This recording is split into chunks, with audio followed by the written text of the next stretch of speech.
Hello, you guys. Sorry. Give you a little cough right at the beginning. Of course, that's me. Hey, Naughty Audie and Gina Martinez Dasher and Becky P. Thank you all for coming. I appreciate it. It's just me today. Megan's daughter has an earache, so she had to take her to the doctor. So she might end up coming in. She might not. We're just gonna play it by ear. And my sister isn't answering my messages, which is typical sister, don't you think? So I'm just sort of sitting here by myself today. So y'all get me. That's how it is. I'm sorry. I appreciate everybody for coming. We are going to talk about the Night Stalker case, and that one, that Netflix series was so hard to get through. I don't know if it was just me by myself trying to do it, but like I watched it and then I was like, okay, well, fine. I want to watch other stuff about, the Cecil Hotel and all that. So I decided to watch Ghost Adventures by myself last night at like, I don't know, it was probably 12:30 at night. Yeah, probably not the best thing to watch when you're like bedroom's dark and there's nobody awake. And so it definitely scared myself just a little bit. Leave it up to me to like, oh, I'm gonna watch this. Not during the day. Nope. I'm gonna watch it at night all by my lonesome and scare the crap out of myself. Um, so, and I'm not doing my camera today because I just was like feeling kind of blah. My anxiety was really, really bad yesterday. I don't know why, but some days it's just worse than others. And it may be just because I had to um, hey, Anarchy Hildebrand. Yeah, don't watch that stuff before bed by yourself. Bad idea. Yeah, probably not the greatest idea. Usually I can handle it, but last night I think maybe my anxiety was bad all day yesterday. And I was like decided I couldn't sleep, and so I decided to watch that, and then I watched a whole thing on the so there was two serial killers that stayed at the Cecil Hotel, and one of them was who we're going to talk about, Richard Ramirez. And then the other one, and maybe y'all can help me. The name of the person, it was a guy from Austria. I wasn't paying attention to his name because I was annoyed with like the how they kind of did it. But anyways, it was about how he pretended to be a journalist, and then he ended up becoming a serial killer also. And I was like, the way they portrayed it was kind of like, how come they didn't like do background checks and stuff um on who they were gonna have do ride arounds with them and stuff. And so I was kind of like confused a little bit. Oh, it was Jack Unterweger. He's the guy. He's crazy too, and we'll have to do a whole stream on him because I watched a little bit about him, and it was on Discovery Plus. I was just doing the trial thing, and I wanted to watch something, and I was like, "Oh my gosh, that guy's just crazy!" Because he killed people from like Austria, and then came to the United States and killed people here too. And then he killed more people after he got out of jail. He only took like 15 years and then got out. And then they found out he was the some sort of serial killer over in Europe, Vienna. I'm sorry, I'm not exactly sure because I wasn't. It was at night when I was last night when I was watching this. Probably should have taken notes, but I didn't. I'm not the best at being organized on things I'm just watching. They're just kind of sideshows. Um, and so Jack Unterweger, he came to the United States, purposely stayed in Richard Ramirez's room just so that he could get into the feel and they basically kind of said he was a copycat killer. Um, but he was just as crazy. And I think it's weird being here by myself. I'm not used to it because I usually have Megan or somebody that is with me. So, okay. You guys, I have to just mute for like 2 seconds. I'm so sorry.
Sorry about that, you guys.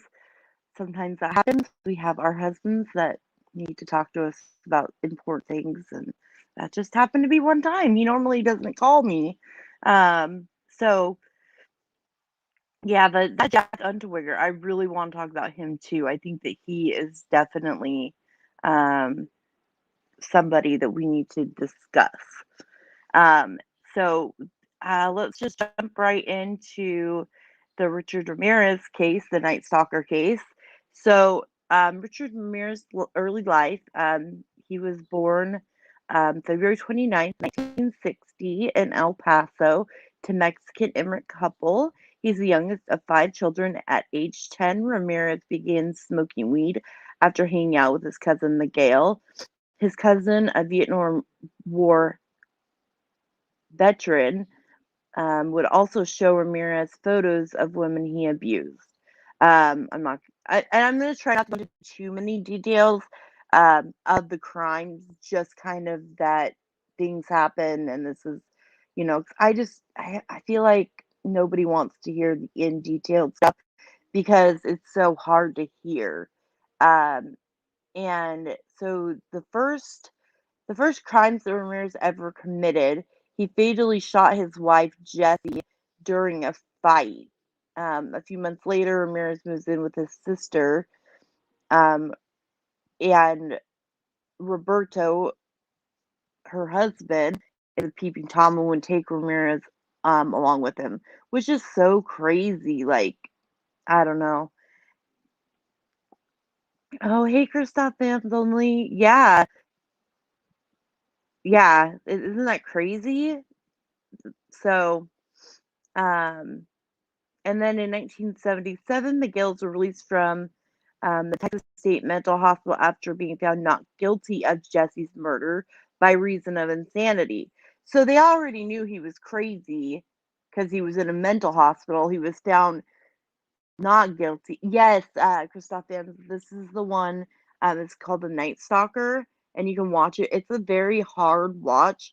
Me and Megan were both watching it, and it was like we were both like, okay, we have to take a break because it was just this guy just killed indiscriminately. He did not care about who he killed. He just killed, and it was and for like he got in a high off of the people being scared. And then he took a job. So this was in the 1970s, 1977. He took a job at a hotel. He would break into hotel rooms to steal from guests and even attempt to uh, essay people. Oh no no no! I no no. I would rather you guys interrupt me for real. I'm by myself, and so asking questions is so much easier for me because I Megan's daughter's not feeling good. I don't know where my sister is. She said that she never messaged me back. You know how little sisters are. And then, of course, my husband had to call, and I have to answer when he calls because it was important. No, I'm so sorry, guys. I'm like stuffed up today. The weather keeps changing, and so I'm like coughing, and I apologize. It didn't explain his psychiatric issues. At least I don't remember. This was so the difference with the Night Stalker is it was the point of view of the police officers and then the point of view of um, the victims, and I really liked that. And the one of the lead detectives, Gil Cardillo, I think that was what his name was. I really liked him, and his wife even interviewed on there, and it was really interesting to see like how he helped break the case.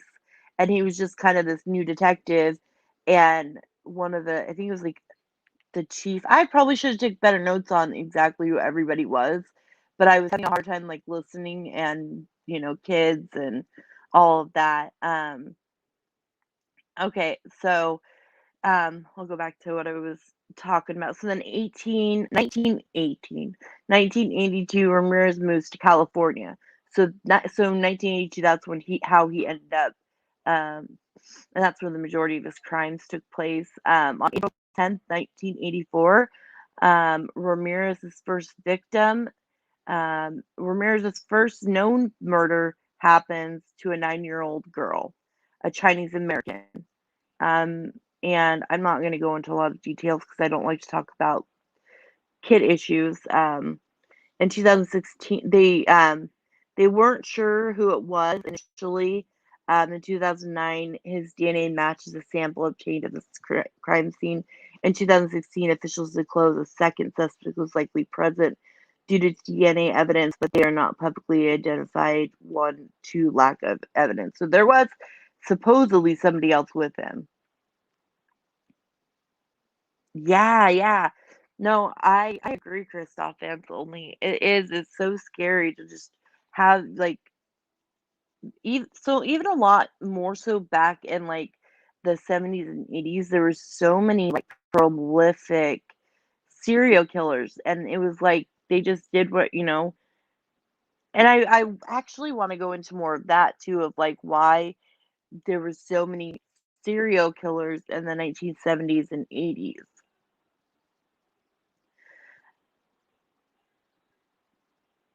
Yeah, so and I think they did kind of go in a little bit in the last episode about that his dad was like an alcoholic and abusive and all sorts of things, and that kind of was why they think he kind of turned the way he did. Um, and then on June 28th, 1984. So all of these pretty much happened within a year of each other, all the murders that they found. Ramirez, let's see, Ramirez first identified Night Stalker crime occurs with Jenny Winco. She was 79, was found murdered in her Los Angeles apartment. Ramirez's fingerprints are found in the window screen. He removed it into the apartment. Um, and then March 17th, 1985, this is when they really occur. So 1984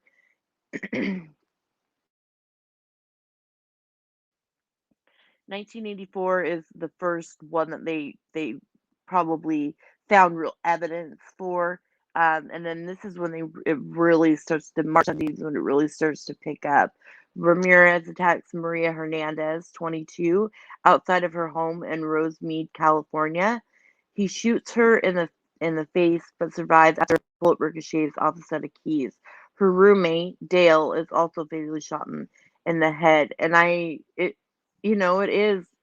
Oh, I'll have to check that out. Yeah, I love ideas, Aniki, of people that of cases that are like that. There's a few of them that we're really gonna have to talk about, and I definitely want to do that because I think that it's weird because especially with this case particularly, they knew at not now or not then, but before he started all these, they knew he was mentally insane. Like there was something going on. He, for reason of insanity, he was um, made not guilty of the shooting of his wife. So that's where it makes me wonder, like, where in the system did he go wrong? And then March 27th of 1985, Ramirez enters Whittier, California home he previously burglarized. He fatally shoots Vincent Cesara in the head while he's asleep. His wife, Maxine, wakes up from the gunshot. Ramirez beats her and searches for valuables. Maxine, is, Maxine escapes through the blind. Oh my gosh, can I not talk today? Maxine escapes the binds and grabs a gun that isn't loaded. Ramirez shoots her 3 times, then stabs her. Okay, I'm not gonna go into all the details. Puts Oh, yeah, I'm not gonna. That's a little bit hard. He leaves footprints in the flower beds and bullets seen. And the thing that was interesting to me is that all of the bullets had the same casing. It had a red, um, like line for the like on the ammunition. So that's how they were able to do it. Yes, he was the baby of life. May 14th, Ramirez, I'm so sorry, you guys, breaks into Bill and Lillian Doe's home in Monterey Park. He shoots Doe in the face, beats him unconscious, and then binds Lillian, searches her home for valuables, then SAs her. Bill Doe dies at the hospital. May 29th, 1985, Ramirez kills in Monrovia. Ramirez drives a stolen car and breaks. Oh, this one was really hard. This was the elderly sisters. He attacks both of the sisters, and only one of the sisters survives. And that's when he uses lipstick and draws a pentagram on one of the sisters' bodies and over the bed. The women are found 2 days later. One of them survives, and then the other one lives. Um, but eventually Belle dies. Both of the sisters eventually die from their wounds. Um, and then May 30th, Ramirez drives the stolen car to Burbank and breaks into Carol Kyle's home. He binds her and her 7-Eleven. Then he points, um, then has the son point out where the valuables are. And then he rapes Kyle, binds her son, and flees. Oops, I said the wrong word. Don't mind me. I just was reading. Ramirez heads to Sierra Madrid, California, where he attacks Whitney Bennett. She was 16. On July 7th, Ramirez tells victim, oh, this one was hard. He like told her not to scream. Her name was Joyce Nelson. He tells her not to scream, and she goes, I swear to God that I won't. And he goes, swear on Satan. So this is where they start to finally learn that he's kind of a Satan worshiper. Hold on just a second. My sister, I'm not good at doing about 1,000 things. So that's where they start to learn that he's a Satan worshiper, and with the pentagrams and everything. So that's when they start to learn that, okay, maybe there's something a little bit off with him. July 20th, Ramirez buys a machete and drives to a stolen vehicle to Glendale. He enters the house of Leela and Max, Maxon, I think is how they say it, Needing's home. Um, and he kills, let's see, I'm trying to see exactly what it says.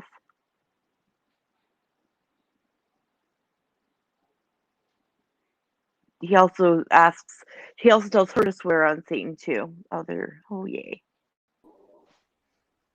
Hey sister. Hi. Hey guys, I got somebody to come with me, even though she doesn't know a lot about this, but I'm like, she's like, I haven't researched it. I'm like, I don't care. You can come in with me.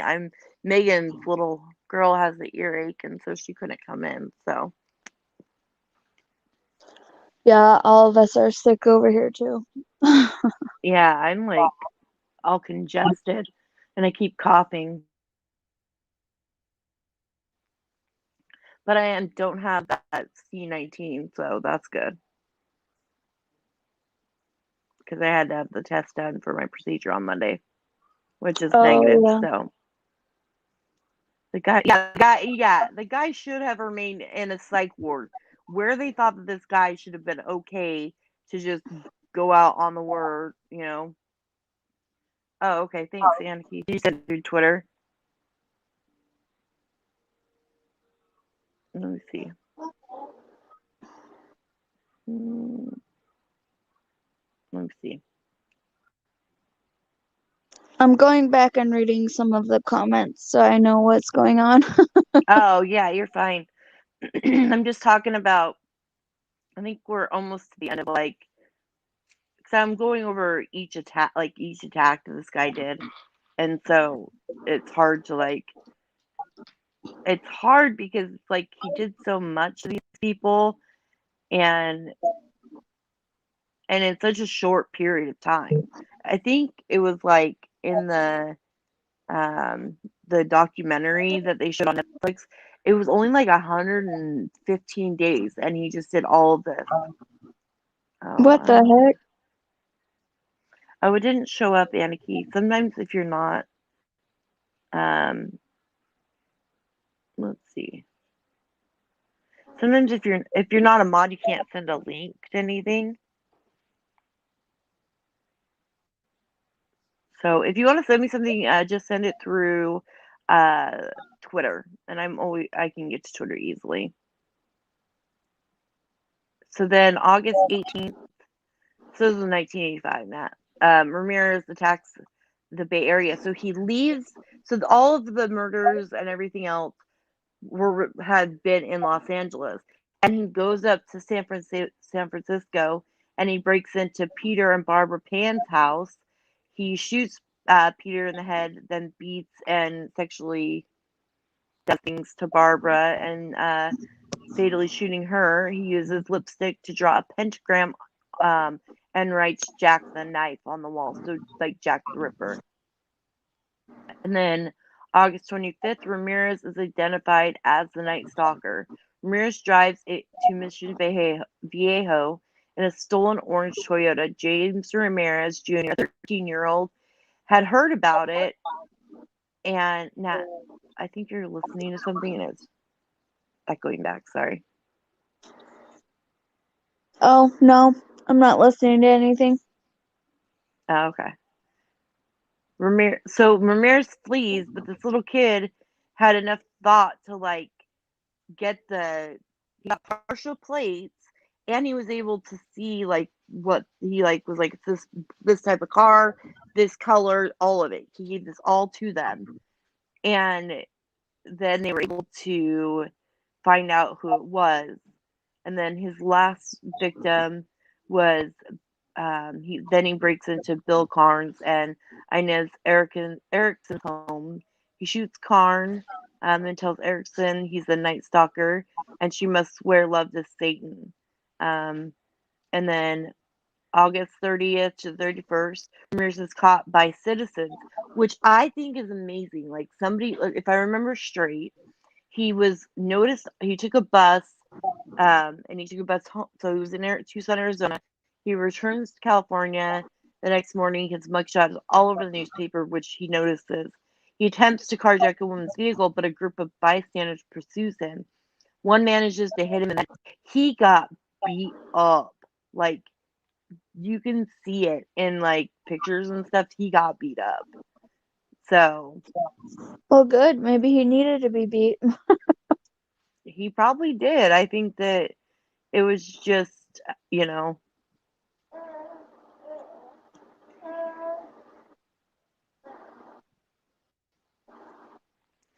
Okay, thank you, Aniki. Yeah, I'll check that out. It's definitely one of those I want to the Robert Pickton case. I want to that seems interesting too. Sorry, she sent me a link on the and I can't do two things at once. I can't be like, okay, I gotta text and talk and all of that because that's just not how I roll.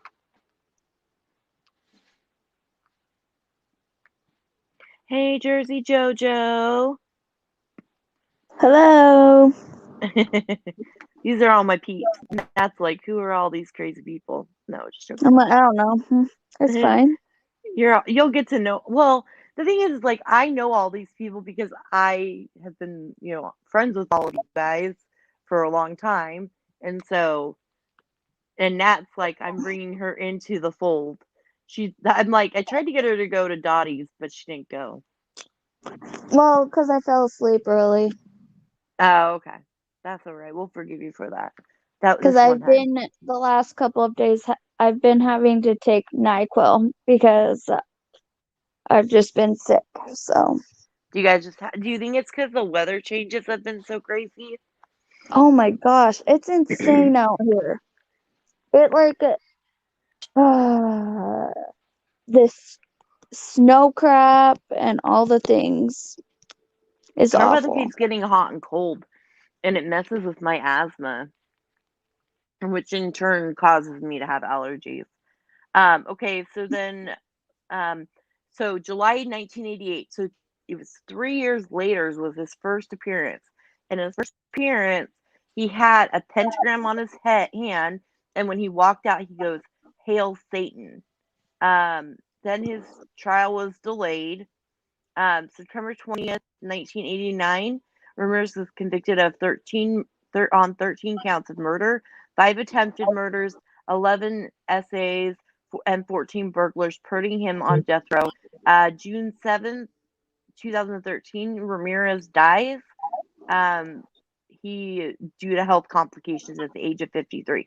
So they never put because he was on death row, and but they didn't actually ever kill him. He just got put on death row. So it's like in death row. I don't know which prisons he was in California because there's a lot of them. We actually have family members that work at the Pelican Bay prison, and the stories we've heard right now, we've had some crazy stories. Yeah. Our one of our aunts used to work as a nurse there. She doesn't anymore. She's retired and all that, but she was a nurse there. So, but yeah, so don't watch Ghost Adventures at midnight because you might get yourself a little scared. Why would you do that? Because I was tired and I couldn't sleep last night. I wasn't tired, I Close couldn't sleep. your eyes. Take some NyQuil. Do I don't something. like NyQuil. It makes me have to like go to the bathroom.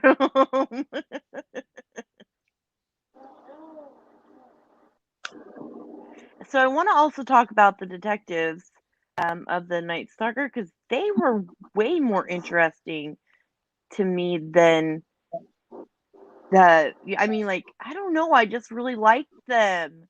Did anybody else, like, watch it and just think, "Oh, I really like the detectives." They were just, like, so cool.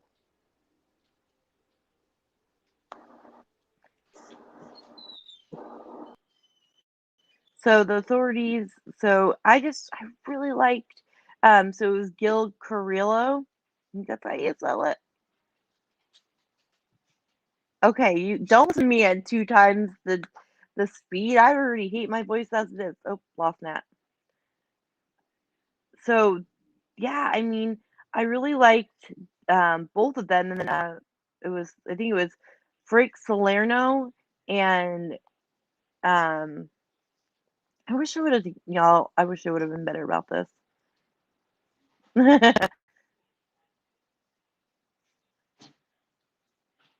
So it's Frank Salerno and Gil Carrillo, and they were the two agents responsible for cracking the case and bringing Ramirez to justice. Salerno was a coordinator of the task force created to find and arrest Ramirez. Salerno is now retired, so this is what they're up to now. But he served on the sheriff's department for over 3 decades. Ramirez was eventually caught. Of course, we already talked about that. Um, so Salerno was a detective for 32 years, and during his time, he was a detective supervisor in the LA Sheriff's Juvenile and Narcotics Bureau before moving to homicide, for which he worked for 17 years. Prior to solving the Ramirez case with Carrillo, Salerno was the lead investigator for the Hillside Strangler, which I would love to do on him too. I'd love to talk about the Hillside Strangler, which is 2 men. I think that, but that one is going to be a harder one to talk about. Um, so and I really liked Gil a lot. I just thought he was a cool dude. I just wanted to like hang out with him and like pick his brain because he just seemed like, an interesting person to kind of want to get to know. Maybe I'm wrong. Okay, fine. Leave me alone. All by myself. That's right. Yeah, it's fine. So, yeah, I mean, I just that was one of the like some of the like because a lot of people didn't believe him, Gil, that there was like another person, like another who that there was another person out there, and it took him a while to be like, no, these are all connected because they were talking about that in let me see in LA County there are so many different jurisdictions um that it's hard like even back then it was hard because they you know oh man y'all I lose my brain of thought oh my gosh my train of thought my brain's gone and so brain of oh my goodness don't tell Nikki May I said that one y'all because then she'll be make fun of me. So let's see in LA County the jurisdictions let's see I wanted to look it up and see how many there were um so there's at least there was a lot. I mean, they were talking about like at least 10 different jurisdictions and like especially in the 1980s when they were looking for his fingerprints, they couldn't just like put it in a database. They had to physically look at each of the fingerprints and and just kind of see what they thought and um I can't imagine all of the time and effort they put into it.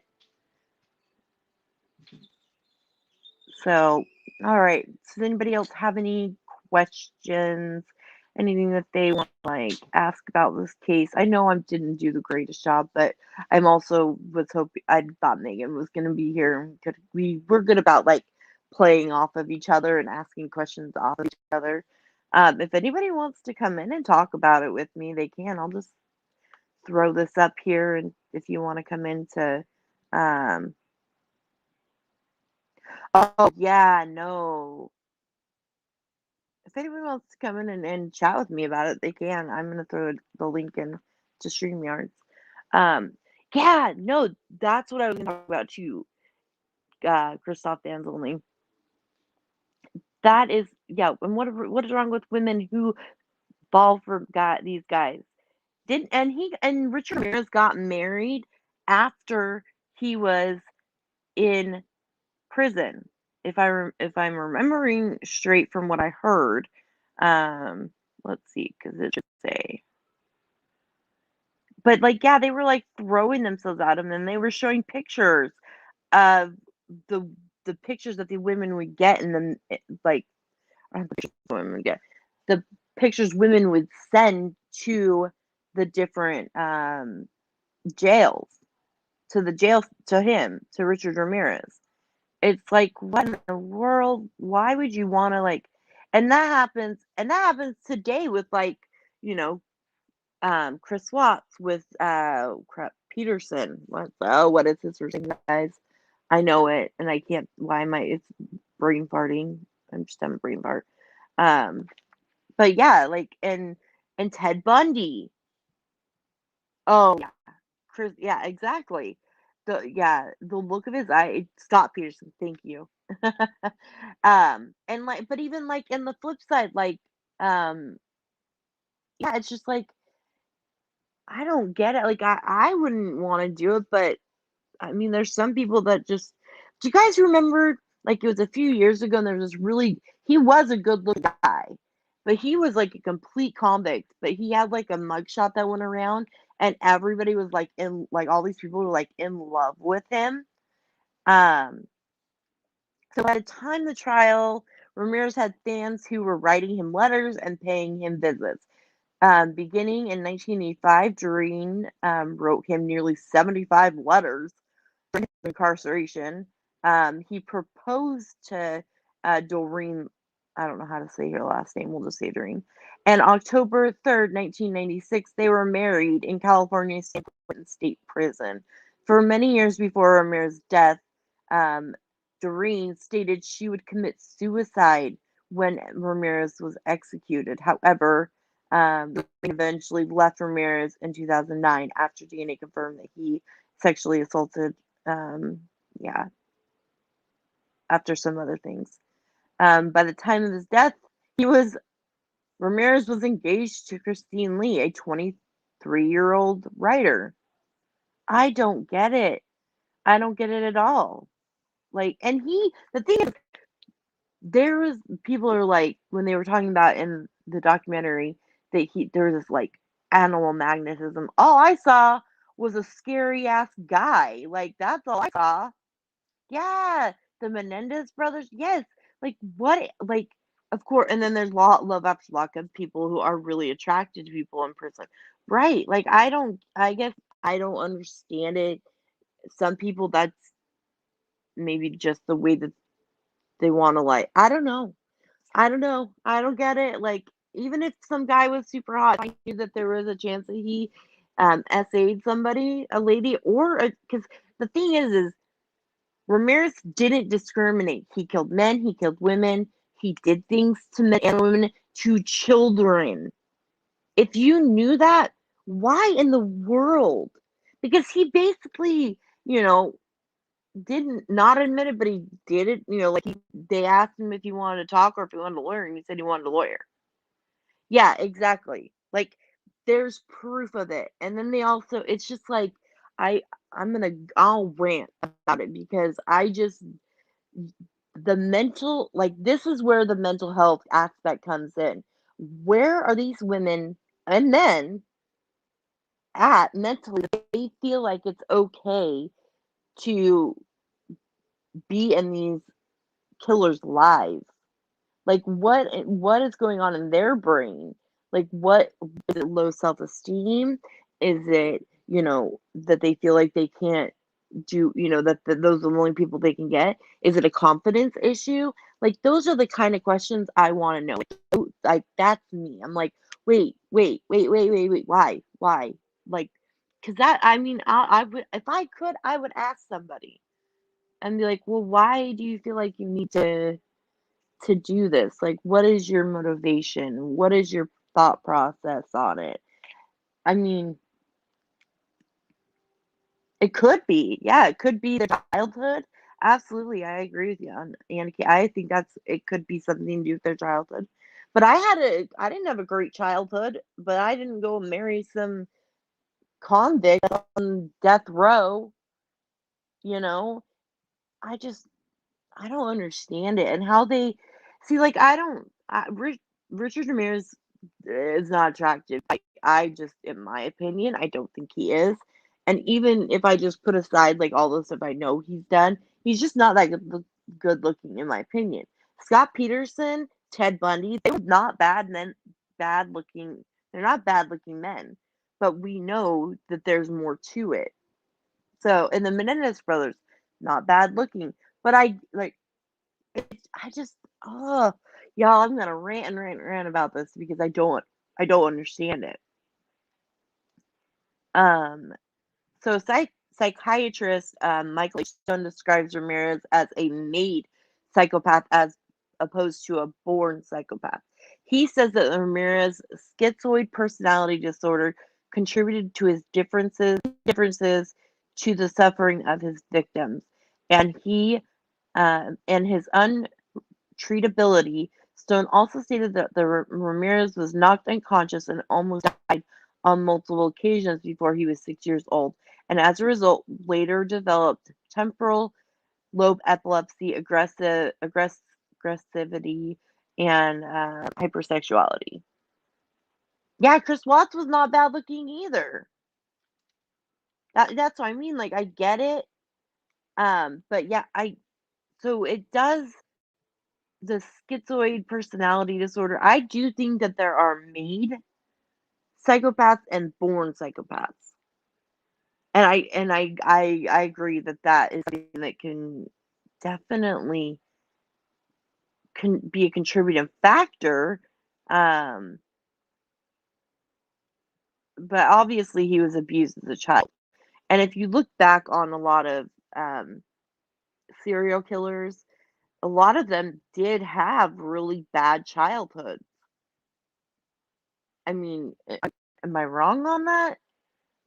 It just seems like I was looking at an article about why there were so many serial. This is a Rolling Stones article.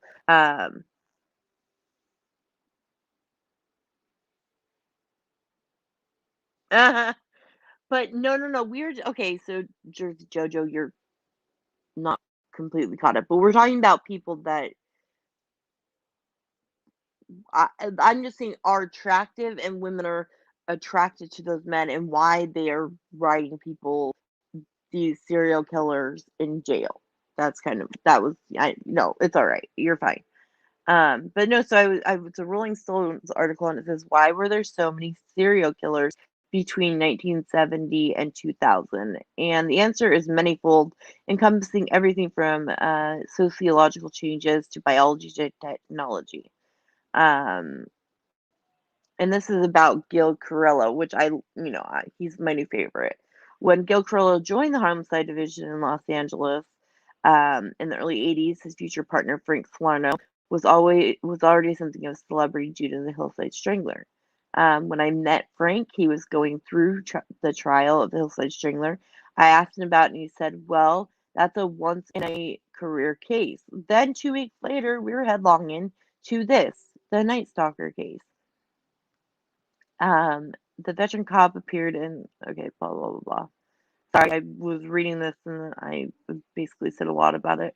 Why were so this is an interview with Gil Carrillo.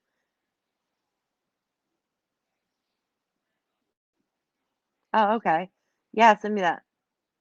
Oh no, no. I'm saying that people will Jersey Jojo. I, some people think that they're attractive. I don't. I'm saying if you just put it like aside, but when yeah, it's hard to explain. I mean, I kind of explained it. So then it says, why were there so many serial killers during this brief period, and where did they go? Criminal justice expert Peter Bronkowski, whose new book American Serial Killers: Epidemic Years looks to answer just that question, says that more than 80% of known American serial killers operated between 1970 and 1999. It's an era that was coined the golden age of serial murder. Um, and that was by Harold. I can't see his last name. Sorry, y'all. Who was a crime historian. The reason behind this is, of course, what we talked about a few minutes ago. So, the course of Vronsky, I guess that's how you say it. I'm bad at names. I'm so sorry. Just ask Aniki. Has deduced that serial killers generally develop personality and compulsion befitting a killer when they're young. By the time they're 14, they basically fully formed. They generally start killing in their late 20s. As such, he looked back on what is happening in the world when murders like John Wayne Gacy, Jeffrey Dahmer, and Ted Bundy were growing up and discovered they were all born during wartime.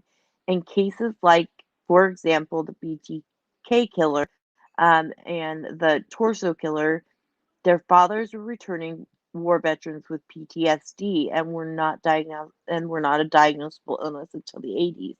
Those children who were already predisposed to violence were raised in potentially violent, likely broken homes. Yeah, no, yeah, Jersey Jojo. There are. Yeah, there definitely, and even like Diana Downs. I was thinking about that. I was just trying to hey Christola, good to see you. Thanks for coming.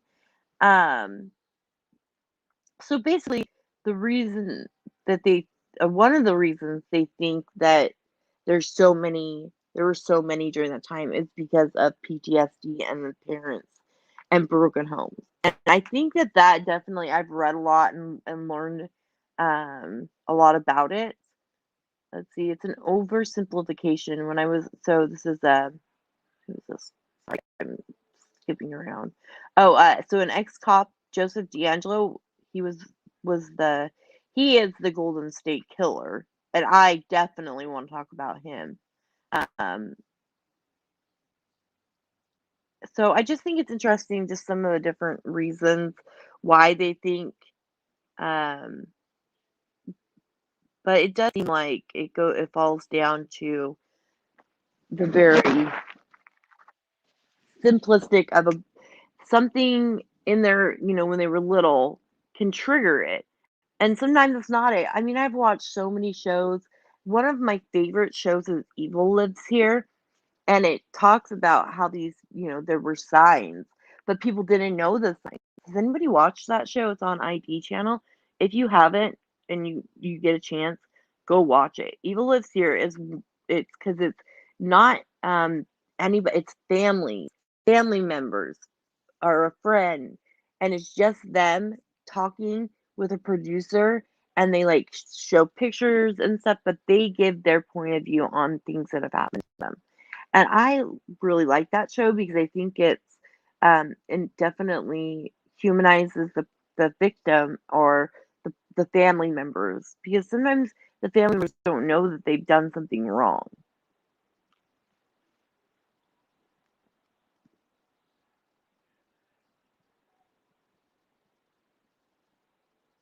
Yeah, no. So I agree with you. What is so sad too is has to be the mom is coming out. The mom in me is coming out, seeing the pictures of these guys when they were little. They were in it. They were innocent children once.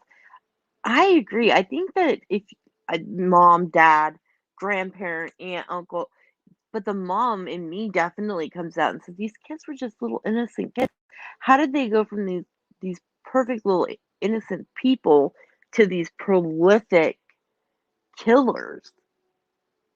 And then it makes me go to like the flip side of like the moms that kill, like Diana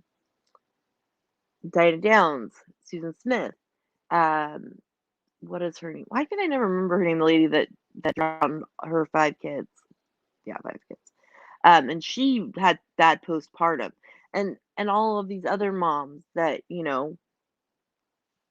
have done this, and it's like, how you gave birth to these kids?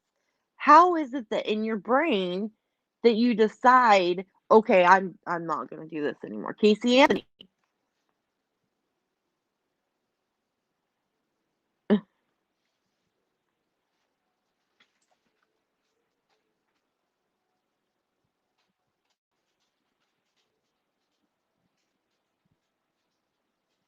Yeah, no, I actually do like what you have to say about that Jersey Jojo. You see a 13-year-old being abused, but then you see an 18-year-old adult abuse case, and when was the switch was up? Yeah, I agree. Yeah, I mean, it's to me to this day, I'm more interested in. I like serial killers. Don't get me wrong. I think they're very interesting, but my brain always goes more towards like Casey Anthony and that, because I'm a mom and I can't put my shoes in ever hurting or doing anything like that to the kids. I agree, and I do think that there was abuse in these in their they even say, a lot of them say it. they were saying, with Ted Bundy, with John Gacy, with Richard Ramirez.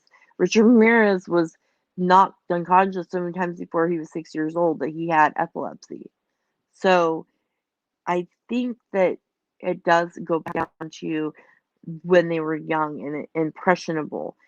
And if anybody tries to tell you that things that happened to you as a kid don't affect the way you are today, I don't agree with that at all.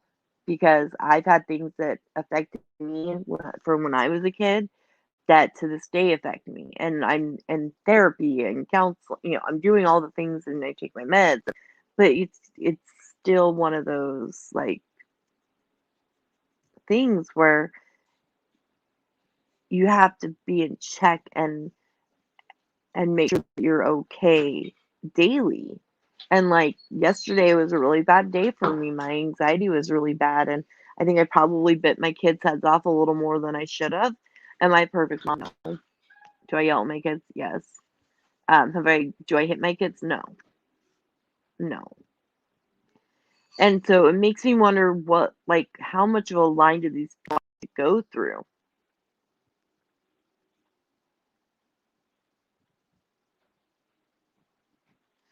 Yeah, yeah. The guy who committed the Amityville murders, Butch Defoe, was horribly abused by his father all of his life, and he killed his whole family. Yeah, sometimes evil just takes over, and it seems like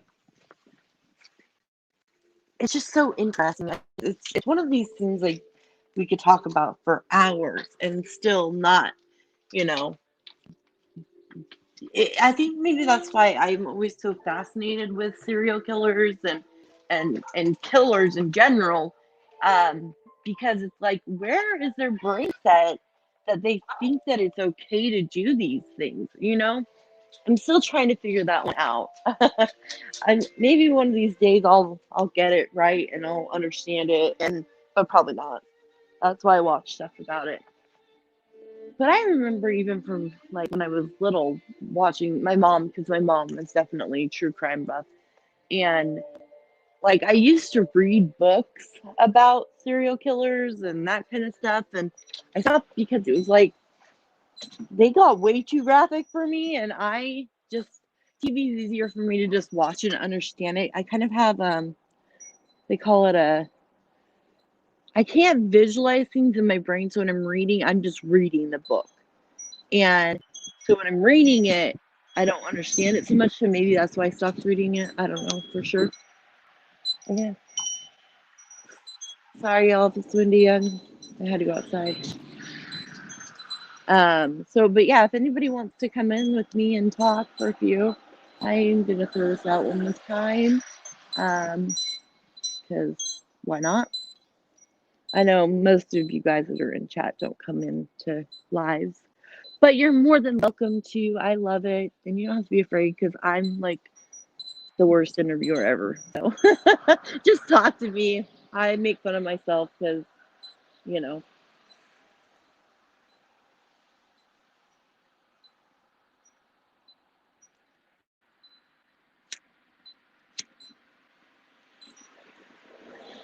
So, okay, so we got another Clifford Olson. Okay, I'll have to write these down, otherwise I will forget. Or Aniki, send me some more stuff on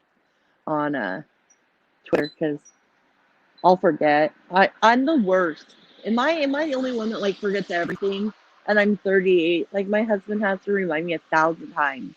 He'll be like, "Hey, do this," or "Hey, do this," and I'm like, "Oh, okay. Just send me a text because I'll forget." Even when it's something like super important, I'll forget. And it's not because I mean to; it's just I forget. I don't know. I don't know. I'm a little nutty.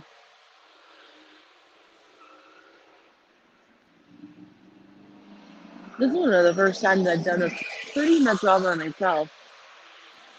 Miss Megan, I miss you. And so we're doing I almost didn't even, I was like, oh, Megan can't come. So then I'm like, okay, well, I can't do it.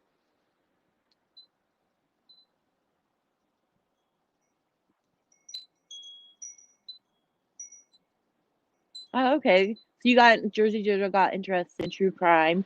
because of a two-family annihilator sort of local to me. The first was John List, who killed his wife, mother, and children in New Jersey in 1971, and then the Amityville murders. And then Christoph Van, a guy in my town, was charged with killing his wife and three children. I remember it like yesterday. I used to drive my boys by there when they were bad. Sorry, I should have laughed. Hey, sometimes when you got boys, you got to find a way to like calm them down. I know I have two boys, and man, they used to fight all the time. One time I was like, my husband, we're so tired of it because they're only 26 months apart, and go, you know what? We're tired of you guys fighting. You just go in your room and fight it out. They went in their room, they beat the crap out of each other, and then they came out crying, and we're like, no, you don't get to cry to us. And they never really did it again, like at all. But I think that's pretty good, Christoph. That's pretty funny. I mean, you got to do what you got to do.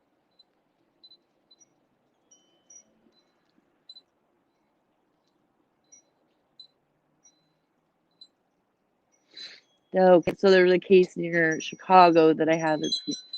Maybe let's talk about that one. The Patty Colombo killed her parents and little brother with her much older boyfriend, and that was in 1976. We can talk about that. I don't got a problem with it. Because I think that there's a mental health aspect to all of this. We'll definitely not do true crime every day, every time we talk. But we'll um, definitely, see, true crime is definitely like something I'm always interested in. But I do want to read about that, and I'll have to check that on the Insta. I wonder if she was on Deadly Women, because Deadly Women does stuff, and that name sounds familiar. And they usually do like I like that show. That's another good one. If you ever want to watch something on ID, Deadly Women. And it's not just one case, it's like three or four cases in one episode. And that's a good one. But in it I always laugh because the lady's hair, the main lady's interviewer later, her hair is always different. And so I'm like, are you wearing a wig or is it just you get a different haircut for every episode?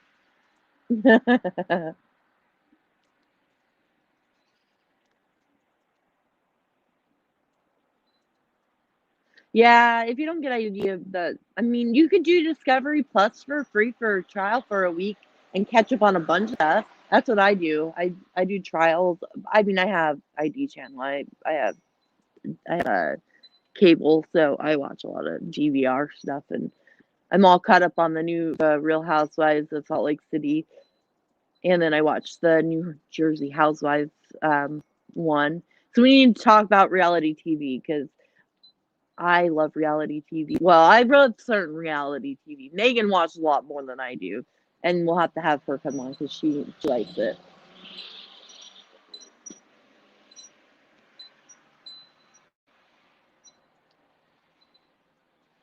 So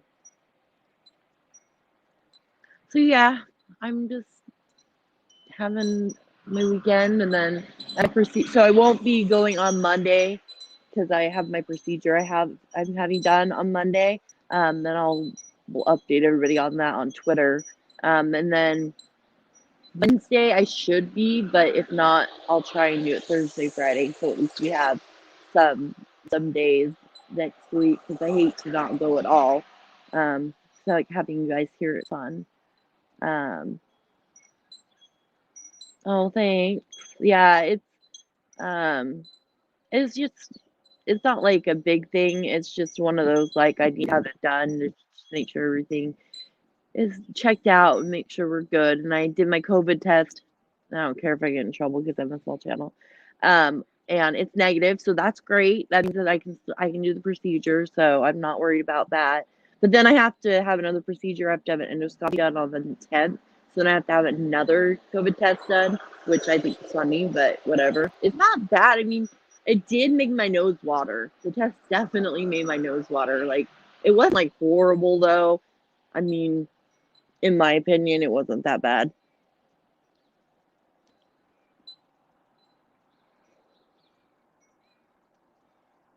Oh, well, that sucks. I'm happy that you're going back to work, but it sucks because we'll miss having you around. Maybe you can.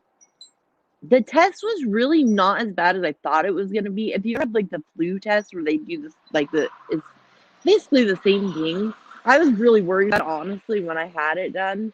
Like it was just a drive-through one, so I'd just stay in my car. Oh no, you're fine, Naughty Audie. That's not a problem.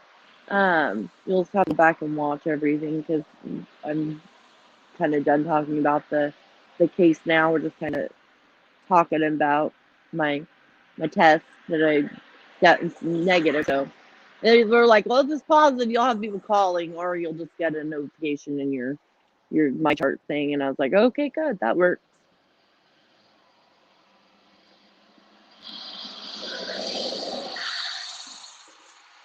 So I think I'm gonna end it here today because I don't really have anything else to talk about that is really exciting. And so I don't know if anybody else have anything that they want to talk about before I jump off.